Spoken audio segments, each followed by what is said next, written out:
Okay, we're back on again, but I don't know about the sound because I think this was part of the cause. So. Sorry, guys. I just need to be able to edit this. I'm sorry. Sorry, guys. We had some technical difficulties. You guys missed a little bit, but we're back. By the way, this might be a good time to actually start talking directly about free speech as well, and move away from that. But please continue on with whatever you guys wanted to say. You were gonna. Yeah, say something. Yeah, go ahead. I'll be honest. You're fine. You can go then. You had brought up immigration earlier, and honestly, like, every conversation about immigration during the debate was just low-key irritating because we've had both of these parties, both of these people specifically telling us for longer than they should be that this like is an issue that's going to be solved. We've had Trump for like ever telling us that there's going to be a lot of issues going to be solved, and then, like you mentioned earlier, he doesn't actually fix it when he has the opportunity to. But I don't think that gives Kamala the right to then sit on the other side of the stage and act like she couldn't have been doing more during her vice presidency then. Like, we just haven't seen any progress, period. And I think we can't sit here and act like these crimes, these migrant crimes, aren't actually happening, because they are. Like, we're seeing them. They're very much real. And, like, nobody's fixing it. Okay, we have over here and then over there. Speak up because we're not using the directional mic, so shout out.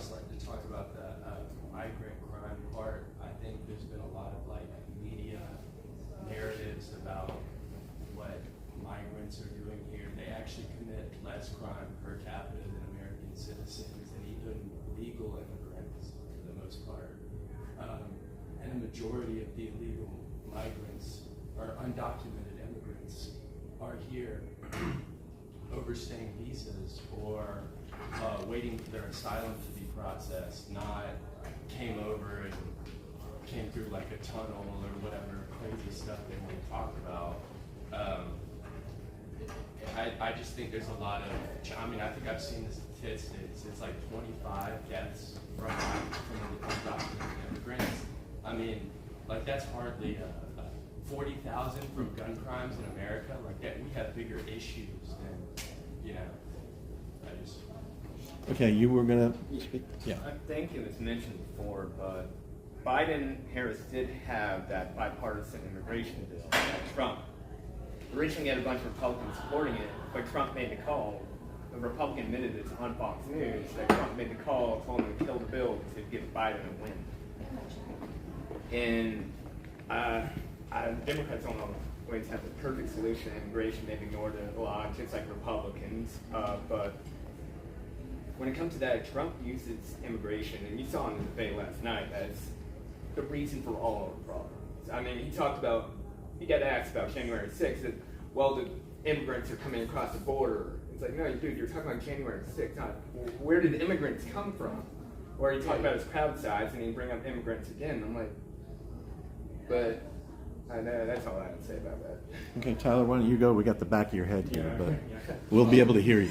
Yeah, well, anyways, basically, right, I think about, like, crime is, like, violent crime is down just across the board, you know what I mean? Like, murders, rapes, you know, like, armed robbery, these are all going down, like, you know, all across, like, the country, you know what I mean? Like, crime is actually on the downturn, but, like, you know, if you tune into Fox News, apparently, if you walk outside in, like, Michigan, you're going to get shot and instantly die, apparently, which is, you know, very interesting because they'll never say anything about guns in that, you know, conversation, you know what I mean? They'll be like, oh, like, an illegal immigrant will shoot you, but, like, you know, they're not going to, you know, comment on, like, you know, getting shot in the first place, but, like, you know what I mean? So it's like, you know, honestly, it's kind of just the classic cheap, like, American white immigrants, you know, like in New York, you know, when, I mean, even when white people were coming over, you know, like, well, I mean, the Irish people and Italians were considered white back then, but, you know, they were like, oh, like lazy, you know, horrible, like gross, like Italians and Irish people, and they're like disgusting, like Catholic religion, you know, are coming over here. You know, they're loyal to the Pope or whatever. They don't like believe in America, and you know, I mean, and to be fair, you know, there were Italian mafias and Irish mafias, and they were doing all this, but like that's because they were marginalized, obviously, and marginalized people are more likely to be the ones to use that, you know, vector to, you know, be able to move forward for their lives. But, you know, I mean, also, it's just kind of a logic thing. It's like, if you're an illegal immigrant, you just manage to sneak in here somehow, one way or another, right? Are you gonna like pop your head up and like compromise yourself and get like thrown back, or you know, it's like you manage to like, especially if you're an asylum seeker, you're running away because you fear for your life. Are you gonna pop your head up and like, you know, like not be on your best behavior and try and keep your head low, you know? And if you're in America, so like, that's my like.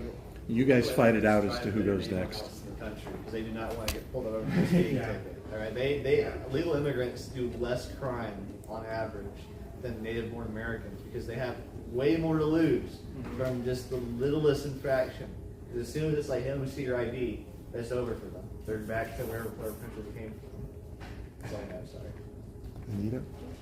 Yeah. Or you guys fight it out. So I'm gonna segue us to the first amendment so y'all are done wrapping this up. Okay. okay, so go ahead. You guys go, and then we'll go back to you. Yeah.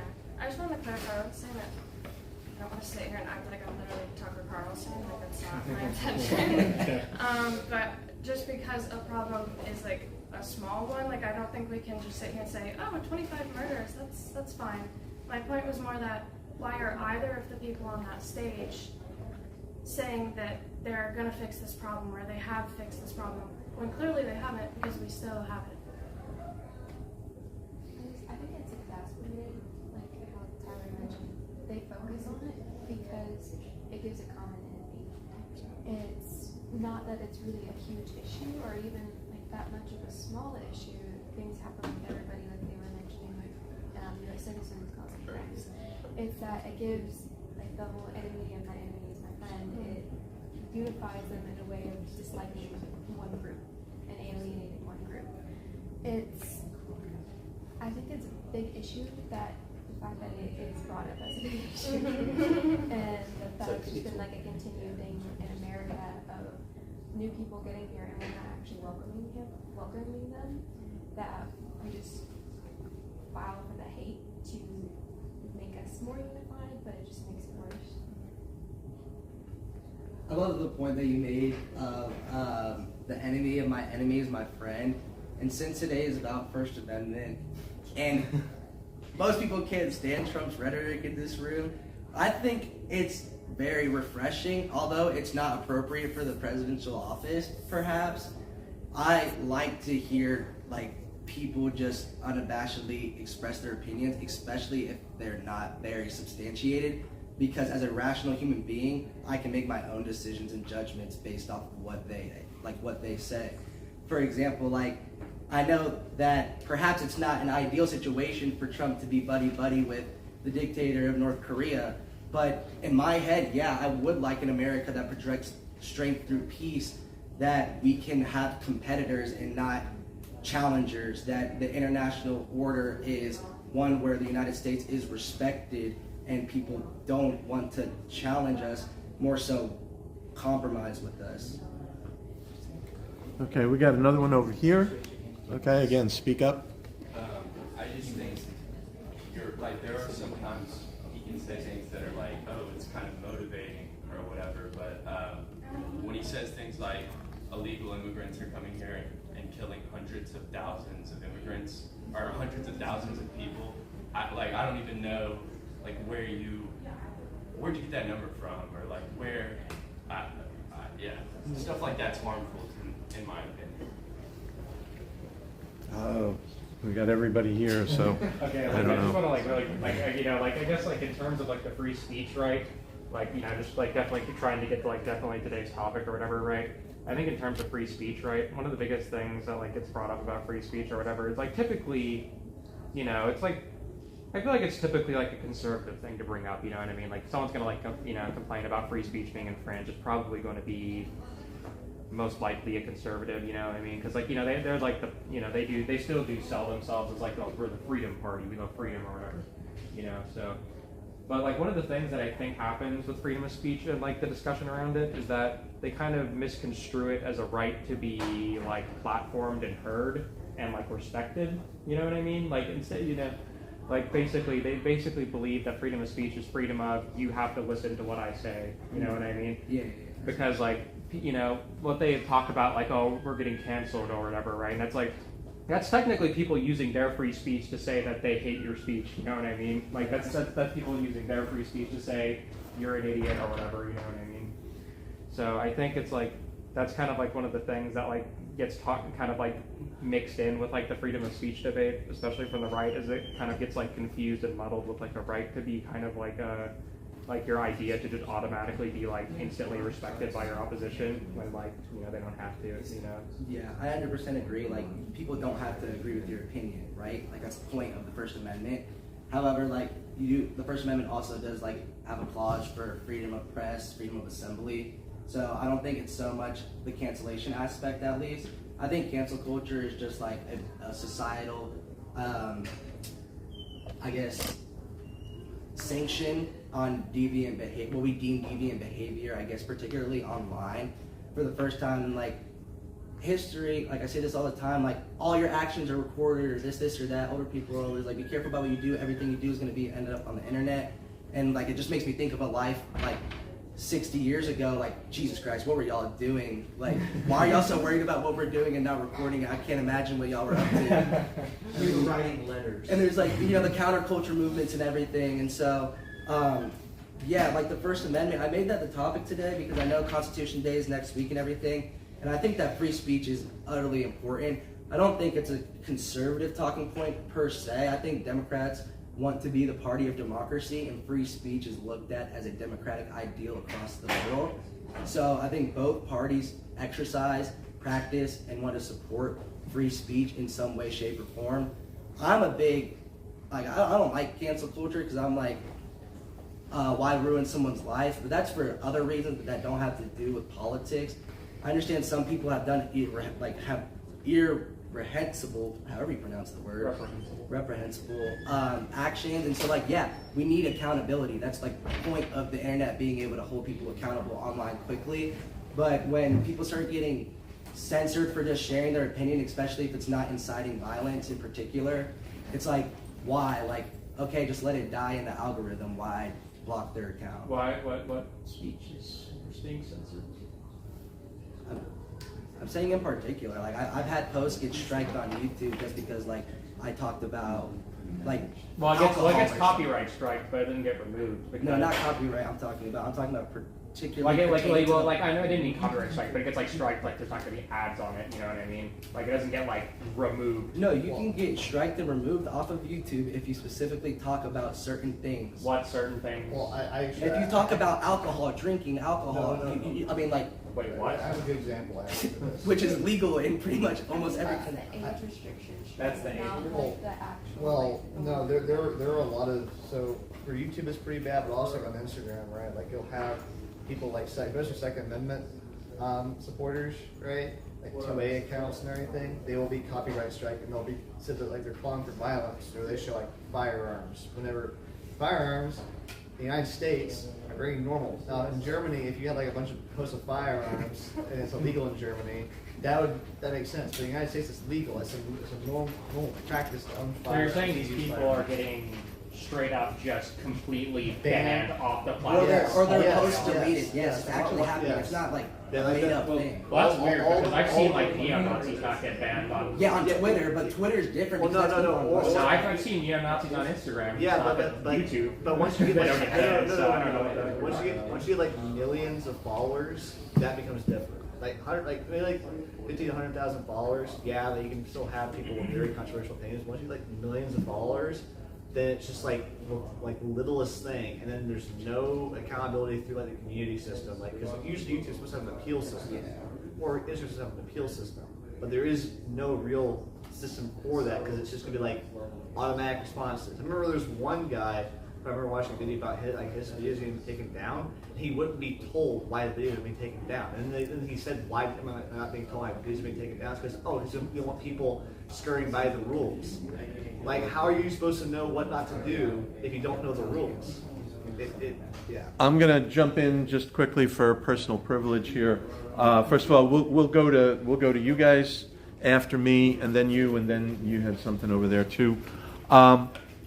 My 2 cents here is that free speech tends to be the topic of. It tends to vary ideologically. Right now, it does tend to be conservatives who fear that they're being suppressed, that their ideas are being suppressed. But if you go back time historically, 60 years, what was known as the birth of the free speech movement was a very liberal thing on college campuses in the 1960s. It was known as the free speech movement, so it does vary. So let's go to you guys, and you can fight it out first, and then you guys can fight it out, and then we'll go over to you. Well, I was going to say something about the conservative free speech thing, but one thing I wanted to touch on first was the reason that a lot of these, it seems like there's a lot of anti-free speech stuff on these sites, and like Twitter, Instagram, and YouTube, is because they're going off of not, the Constitution, but the company's rules itself. And so these rules are not bound by a law, they're just bound by whatever the company thinks will make them more money. That's why everyone hates, or that's why a lot of people on the left hate the way that Twitter turned into X, because it's Elon Musk's company now. It's not the public town square, it's his social media platform. Yeah. And he can say whatever he wants on it, he has the right to, he owns it. And so when people get upset about him trolling and posting memes, I'm like, okay, well, like, he's an odd guy. Like don't follow him, don't pay attention to him, don't delete the app, don't support him. Well, I mean, there's also poor public opinion at the end. Okay, you've been waiting for a while, so go ahead. Speak up. I think the problem with Elon is that Elon took over Twitter, going off the whole, the left is killing right-wing, suppressing right-wing voices. Now he's doing it to the left. Yeah. Gotcha. The one solution I've heard, I'm not sure about its support, is almost kind of nationalizing Twitter, making it a true public square where you can't really suppress it and would be bound by the Constitution, have a government in a sense take over Twitter. I've heard about that. But to get back to what you were saying, where you said, oh, Trump's refreshing. I think that was misinterpreted. Yeah. I'm like, I think Tyler got the point that I was making. Yeah. It was kind of a segue to tie in to keep your friends close and your enemies closer. Okay. Yeah. It was more just like, I would like to envision America where like the president is somebody who can have good relations with any country's figure. And so like that was literally just supposed to be a segue. It wasn't supposed to be like oh, I love when Trump did. No. But I think Trump's speech also shows like the inherent dangers. I'm not saying I'm against free speech, but it also shows the dangers of it because we saw what happened on January 6th. Saying Haitian people are going to eat your cats, that's dangerous because some redneck in Ohio is going to go maybe after and commit a crime against Haitian immigrants. I mean, that's entirely possible because he keeps repeating it. And we've seen Trump supporters get violent based off the rhetoric of what Trump has said in the past. Okay, we have someone over here who wants to say something. So on the topic of like social media, I know y'all were talking about how y'all were arguing about how some platforms will take out, kind of like strike certain accounts, even take out videos. And I think that is true. I think it's very true. I think we saw with Twitter, Zuckerberg actually came out after this previous, after Trump's loss against Biden. This year he came out and said that he was bribed and he did accept upwards of, I think, $200 million to push certain agendas, mainly liberal agendas, instead of conservative agendas during the election year. And I think that this shows that, whether we are conservative or liberal or, whatever our ideologies are, I think it is very scary now, this idea of freedom of speech becoming a battleground on both sides. I think it's very important because there shouldn't be a case where we have multi-million-dollar companies taking bribes from either side, especially when we are so interconnected through technology and social media. It's pretty scary to see that we have companies who are willing to take money bribes in order to push certain agendas. And whether we agree with those agendas or not, I think it's very scary. And even now, when we look with X and Elon Musk, you could say the same thing. I think it's a little bit scary when certain conservative views are pushed very heavily on a certain side, or liberal ideas are pushed very heavily on a side. Like you would see with YouTube recently, I've seen a lot of conservative speakers such as Jordan Peterson. I know a lot of their videos get taken down very frequently due to the nature of what they talk about.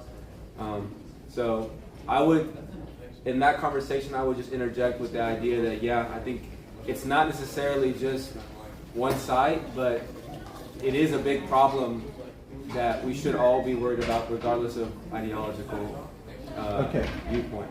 Okay, we're going to give these two a chance to speak, and then I think it'd be time to wrap it up.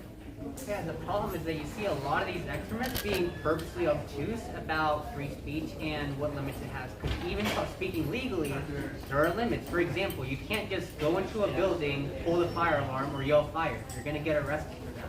You're going to go to court for defamation, libel, character assassination. And so there are obvious legal limits on free speech, and a lot of people, you see a lot of these extremists trying to ignore that, trying to argue that they should be taken down because they're being canceled, blah, blah. One of the most immediate examples that comes to mind would be that of Alex Jones, who felt that he was being censored for spreading a conspiracy that led to the harassment of multiple parents who already had their children tragically die in a horrific mass act of violence.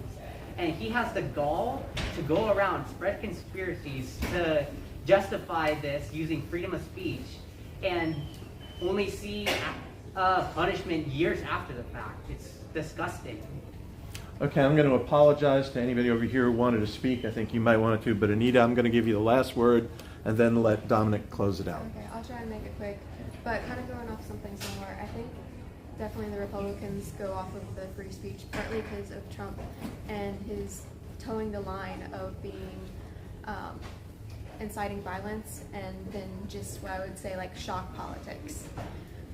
Also, when it comes to social media groups, a lot of it is also them being pushed by the government to make it safer because unfortunately, at least in my opinion, a lot of little kids are on social media and they need to be protected alongside like just people being protected from a lot of horrible violence that sometimes gets put on those social medias. And when it came to like installing other like government opinions into social medias, recently there was like conservatives that were pushed by and funded by the Russians as well to push Russian agendas into conservative medias. I had more there. Yeah. Okay, close us out. Russia is so confusing because they've also been paying for like far right extreme ads to be posted to make like Republicans look bad. So I don't even know what Russia's plan is right now. We're in America and we have the freedom to speak. Thank you guys for coming today. We'll see you next week for our special Constitution Day CrossRoad. Please tell your friends, tell your family to like, follow, subscribe on YouTube, Instagram, Facebook, and please join us on UNG Connect if you haven't already. Have a good day. There are Constitution Day events next week. Yes, Yes, there is also a voter education table on September the 17th. PSSA will be co-hosting with the American Democracy Project and Office of Student Involvement. So right after this meeting next Wednesday, please join us as we walk down to go talk to some people about voting. The orange chairs go back, I believe, into this classroom. Okay. Can you get that? Aaron, nice to meet you. What grade are you in? I'm a sophomore. The orange chair. You're a sophomore? Yeah. All right. How long have you been under the Monaghan campus? Okay, hold on. All right. So this is only my second semester on national campus. And I started at Tony, and I went to Gainesville, online class.